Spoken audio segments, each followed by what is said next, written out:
Hello കുട്ടികളെ, ഇന്ന് ഞാൻ വന്നിട്ടുള്ളത് നമ്മുടെ ചപ്പാത്തിയുടെ അപ്പത്തിൻ്റെ എല്ലാത്തിനോടും കഴിക്കാൻ പറ്റിയ നല്ല അടിപൊളി ഒരു കോമ്പിനേഷനാണ് നമ്മുടെ ചിക്കൻ റോസ്റ്റാണ്. അപ്പോൾ നിങ്ങൾ തീർച്ചയായിട്ടും ഇതുപോലെ ഒന്ന് ട്രൈ ചെയ്ത് നോക്കാം. അപ്പോൾ നമുക്കിത് റെസിപ്പിയിലേക്ക് പോകാം. ഇതിനുവേണ്ടി ഞാനൊരു പാൻ അടുപ്പിൽ വെച്ച് കൊടുത്തു. ചൂടായ ശേഷം അതിലേക്ക് നമുക്ക് 3 ടേബിൾ സ്പൂൺ വെളിച്ചെണ്ണ ഒഴിച്ച് കൊടുക്കാം. ഈ ഒരു സ്പൂണിൻ്റെ അളവിലാണ് 3 സ്പൂൺ വെളിച്ചെണ്ണ ഒഴിച്ച് കൊടുക്കുന്നത്. എണ്ണ ചൂടായ ശേഷം അതിലേക്ക് നമുക്ക് 2 ചെറിയ കഷ്ണം കറുവപ്പട്ട, 4 ഗ്രാമ്പു, 2 ഏലക്കയാണ് ഇട്ട് കൊടുക്കുന്നത്. ഇത് നമുക്കൊന്ന് മൂപ്പിച്ചെടുക്കാം.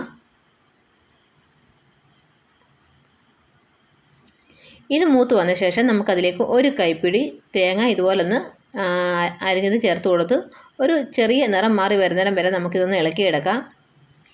തേങ്ങാക്കൊത്ത് നിറം മാറി വന്ന സമയത്ത് അതിലേക്ക് 1 ടീസ്പൂൺ വലിയ ജീരകം ചതച്ചതും 1 ടേബിൾ സ്പൂൺ ഇഞ്ചി വെളുത്തുള്ളി ചതച്ചതും 2-3 പച്ചമുളകും 1 തക്കാളി അരിഞ്ഞത് ചേർത്ത് കൊടുത്തൊന്ന് വഴറ്റിയെടുക്കാം. എരിവിന് ആവശ്യമായിട്ടുള്ള പച്ചമുളകാണ് ചേർത്ത് കൊടുക്കേണ്ടത്. ഇത് നമുക്കൊന്ന് വഴറ്റിയെടുക്കാം. ഇതിലേക്ക് കുറച്ച് കറിവേപ്പിലയും കൂടി ഇട്ട് കൊടുക്കണം. എന്നിട്ടൊന്ന് വഴറ്റിയെടുക്കാം.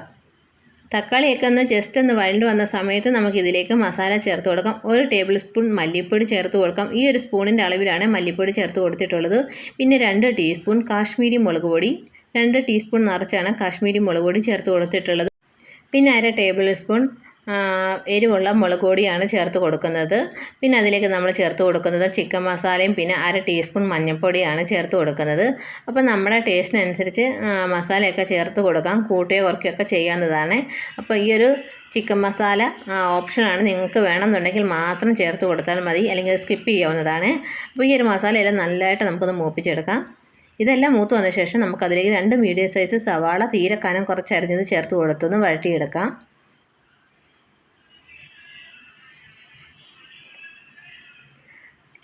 നല്ലതുപോലെ ഇളക്കിയെടുത്ത ശേഷം നമുക്കതിലേക്ക് 2 സ്പൂൺ വെളിച്ചെണ്ണയും കൂടെ ഒഴിച്ച് കൊടുക്കാം.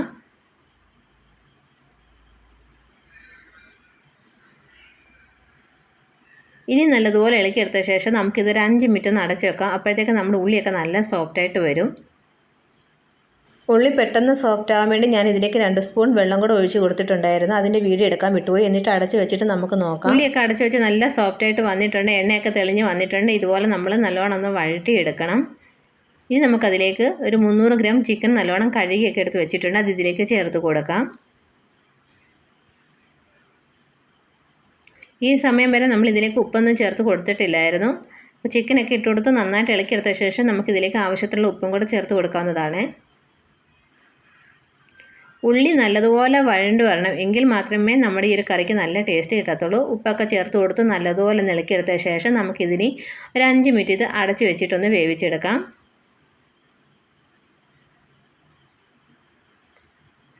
ഇപ്പോൾ ഒരു 5 മിനിറ്റ് കഴിഞ്ഞിട്ടുണ്ട്. അപ്പോൾ നമ്മുടെ ചിക്കനകത്തുനിന്ന് ഇതാ വെള്ളമൊക്കെ ഇറങ്ങി വന്നിട്ടുണ്ട്. അതുപോലെ നല്ലതുപോലെ എണ്ണയൊക്കെ തെളിഞ്ഞ് വന്നിട്ടുണ്ട്. നല്ലതുപോലെ ഇളക്കിയെടുത്ത ശേഷം ഞാൻ ഇതിലേക്ക് കുറച്ചും കൂടെ ഗ്രേവി വേണം. അതുകൊണ്ട് ഞാൻ അതിലേക്ക് 1/2 ഗ്ലാസ് വെള്ളം, ചൂടുവെള്ളമാണ് ഒഴിച്ച് കൊടുക്കുന്നത്. ചൂടുവെള്ളം ഒഴിച്ച് കൊടുത്ത് നല്ലതുപോലെ ഇളക്കിയെടുത്തിട്ട് വീണ്ടും നമുക്കൊരു 10 മിനിറ്റ് ലോ ഫ്ലെയിമിൽ വെച്ചൊന്ന് വേവിച്ചെടുക്കാം. ചിക്കൻ്റെ വേവിനനുസരിച്ച് വേവിച്ചെടുക്കണം. അതുപോലെ നിങ്ങൾക്ക് വെള്ളം വേണമെന്നുണ്ടെങ്കിൽ ചേർത്ത് കൊടുത്താൽ മതി. നല്ല ഡ്രൈ ആക്കി എടുക്കണം ആണെങ്കിൽ വെള്ളം ചേർത്ത് കൊടുക്കേണ്ട ആവശ്യമില്ല. പിന്നെ അതിലേക്ക് നമ്മൾ ആവശ്യത്തിന് കുറച്ചും കൂടെ ഉപ്പ് ചേർത്ത് കൊടുത്തു. പിന്നെ 1/2 ടീസ്പൂൺ ഗരം മസാല ഇട്ട് കൊടുത്തു.